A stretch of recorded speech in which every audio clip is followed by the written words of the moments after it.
ધારાસભ્યોના 5 વર્ષના જમણવારના રૂપિયા હજુ નથી ચૂકવાયા। વિધાનસભાની એમએલએ લોન્જમાં પીરસાયેલા ભોજનનું ચૂકવણું બાકી। 5 વર્ષના અંદાજિત 25 લાખથી વધુની ચૂકવણી કરવાની બાકી છે।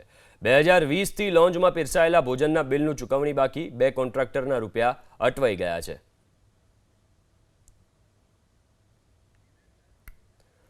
વધુ વિગતો સાથે સંવાદદાતા હિરેન લાઈવ જોડે ગયા છે। હિરેન, આ તો અજુગતી વાત કહેવાય કે ધારાસભ્યોનું જે જમણવાર હોય એના રૂપિયા નથી ચૂકવાયા, 2 કોન્ટ્રાક્ટરોના રૂપિયા અટવાઈ ગયા છે। શું વધુ વિગતો મળી રહી છે?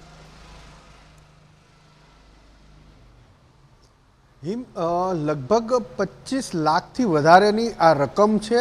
2 કોન્ટ્રાક્ટરની રકમ છે જે તેને યા તો વિધાનસભા યા તો સરકાર પાસેથી લેવાના નીકળે છે, અને એ પણ એ પૈસા છે કે જે ધારાસભ્યોને જમણવાર માટે, ચા નાસ્તા માટે અથવા તો અન્ય બાબત કે જે વિધાનસભાની અંદર એમએલએ લોન્જ છે એ લોન્જની અંદર જે કંઈ ખાદ્ય પદાર્થો પીરસાયા છે, ચાહે જમણવારના ભાગરૂપે હોય, ચાહે ચા નાસ્તાના ભાગરૂપે હોય કે ચાહે શીરો મોઢું મીઠું કરવા માટે હોય, એ જ્યારે પીરસાયો છે એના પૈસા હજી ચૂકવવાના બાકી છે।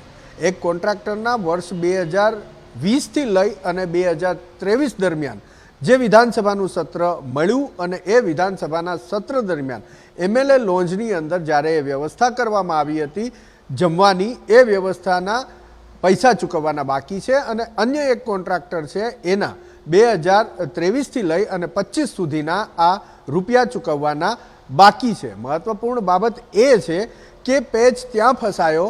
વ્યવસ્થા તો કરાઈ ગઈ ધારાસભ્યોને જમાડવાની, ધારાસભ્યોના ચા નાસ્તાની, પરંતુ જ્યારે ચૂકવણી કરવાની આવી ત્યારે એક પ્રશ્ન એ આવ્યો કે કયા હેડ નીચે આ ગ્રાન્ટ ફાળવવી અથવા તો કયા હેડ નીચે આ ચૂકવણું કરવું। કારણ કે વિધાનસભાનું સત્ર જ્યારે મળતું હોય છે ત્યારે ધારાસભ્યોને બેઠક, જે વિધાનસભા ગૃહની બેઠક મળતી હોય છે, એ બેઠકમાં હાજરી આપવા માટેના 1000 રૂપિયા એક દિવસનું ભથ્થું પણ ચૂકવાતું હોય છે વિધાનસભા તરફથી યા તો સરકાર તરફથી એ ચૂકવણું કરવામાં આવતું હોય છે। જો ધારાસભ્યોને એ પગાર ઉપરાંત 1000 રૂપિયાનું ભથ્થું એક બેઠકનું ચૂકવાય છે તો પછી આ જમણવારના પૈસાનું ચૂકવણું કયા હેડ નીચે કરવું, કઈ ગ્રાન્ટ નીચે કરવું, તેને લઈ અને વર્ષો સુધી આ પેચ ફસાયેલો છે। વિધાનસભાએ આરએનબી એટલે કે માર્ગ અને મકાન વિભાગને આ બિલ ચૂકવવાનું કહ્યું તો માર્ગ અને મકાન વિભાગે પણ આ પ્રશ્ન ઉપસ્થિત કર્યો કે કયા હેડ નીચે કઈ ગ્રાન્ટથી આ નાણાં ચૂકવવા। ટેન્ડર બહાર પડ્યું હતું બકાયદા, જેની અંદર 2 કોન્ટ્રાક્ટર એ L1 આવ્યા હતા સમયાંતરે 2023થી લઈ 2020થી 2023, 2023થી લઈ અત્યાર સુધી, અત્યારે જે સત્ર ચાલી રહ્યું છે એમાં પણ પીરસાઈ રહ્યું છે અને એના નાણાં પણ બાકી જ છે। પરંતુ 2025 સુધીની વાત કરીએ તો ધારાસભ્યના ખાવા પીવા માટે અને નાસ્તા માટે જે કંઈ વ્યવસ્થા વિધાનસભાના એમએલએ લોન્જની અંદર કરવામાં આવી અને અત્યાર સુધી 26 લાખ રૂપિયાથી વધારેનું ચૂકવણું બાકી છે। એટલે કે લગભગ 6 વર્ષ થઈ ગયા।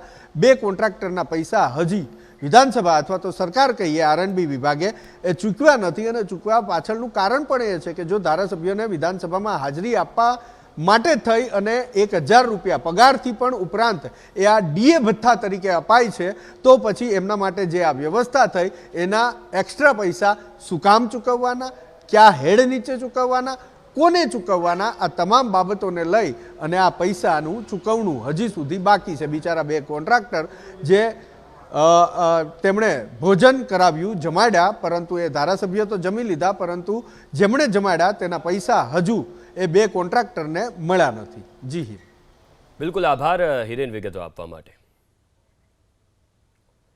તો ધારાસભ્યોના 5 વર્ષના જમણવારના રૂપિયા હજુ બાકી છે। જેમ હિરેને પણ કહ્યું કે બિચારા કોન્ટ્રાક્ટર જેમના લગભગ 5, 5.5, 6 વર્ષ જેટલો સમય વીતી ગયો છે, અંદાજિત 25 લાખથી વધુની ચૂકવણી કરવાની બાકી છે।